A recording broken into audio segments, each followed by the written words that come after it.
حياكم الله مشاهدينا الكرام، جولتنا اليوم حول استغلال المال العام وجدران الدوائر الحكومية لنشر الدعاية الانتخابية.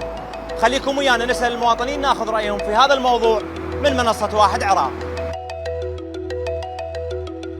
والله الأفضل يسوون به المدرسة، الأفضل يبنوا لهم به صف، الأفضل يحطوا لهم به الرحلة، الأفضل يوفرون القرطاسية وخلي يوصلوهم للمدارس. التعليم جيل ينهض بالوطن، مال هيك إعلانات وكل أو على جدران الجراجات مثل ما تشوف والمدارس أو غيرها. هذا شيء منكر. نتمنى من جميع المرشحين لا يدق له صورة دائرة حكومية أو تابعة لجهة حكومية، اكو مكانات مخصصة للإعلانات للصور وهناك ينشر صورته أو يخلي قائمة.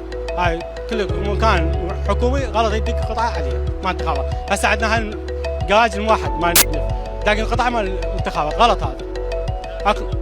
طول شنو عندنا هنا؟ استعراض عندنا هنا.